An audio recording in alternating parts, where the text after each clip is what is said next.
জামায়াত ইসলামের মুখপত্র হিসেবে পরিচিত দৈনিক নয়া দিগন্ত পত্রিকায় কলাম লিখেও দীর্ঘ ৪ বছর ধরে সম্মানী পাননি সাবেক সংসদ সদস্য ও কলামিস্ট গোলাম মাওলা রনি।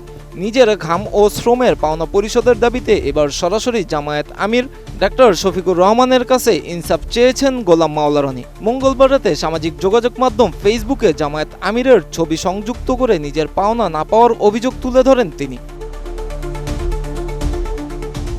ইয়া আমিরুল জামাত ইনসাফ চাই, ঠিক এভাবেই নিজের ভেরিফাইড ফেসবুক পেজে আকুতি জানিয়েছেন সাবেক সংসদ সদস্য গোলাম মাওলা রনি। দেশের অন্যতম শীর্ষ এই কলামিস্টের অভিযোগ, দীর্ঘ ৪ বছর জামায়াতের মুখপত্র দৈনিক নয়া দিগন্ততে উপসম্পাদকীয় লিখলেও তার প্রাপ্য পারিশ্রমিক পরিশোধ করেনি কর্তৃপক্ষ। পোস্টে রনি উল্লেখ করেন, অন্যান্য পত্রিকা থেকে তাকে যে সম্মানী দেয় তার মাত্র ৫ ভাগের ১ ভাগ অর্থে তিনি নয়া দিগন্তে লিখতেন। মূলত এক ধরনের সহানুভূতি থেকেই তিনি এই কাজ করেছেন। একটা সময় পত্রিকার আর্থিক সংকট থাকলেও বর্তমানে সে দোহাই দেওয়ার সুযোগ নেই বলেও উল্লেখ করেন তিনি।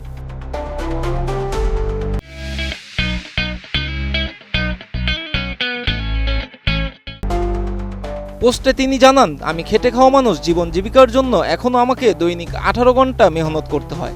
৪ বছরে ২০০টি উপসম্পাদকীয়তে প্রায় ৫ লাখ শব্দ নিজের হাতে লিখতে আমাকে কি পরিমাণ শ্রম দিতে হয়েছে তা বোধ করি আপনি বুঝবেন।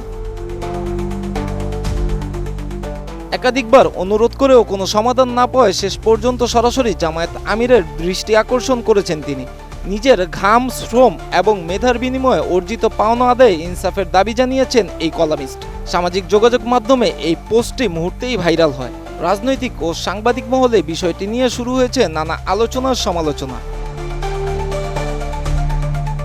ঘাম শুকানোর আগেই শ্রমিকের মজুরি পরিশোধের যে আদর্শ, সেই আদর্শের ধারক দাবি করা একটি দলের পত্রিকার বিরুদ্ধে এমন অভিযোগে বিস্ময় প্রকাশ করেছেন অনেকে।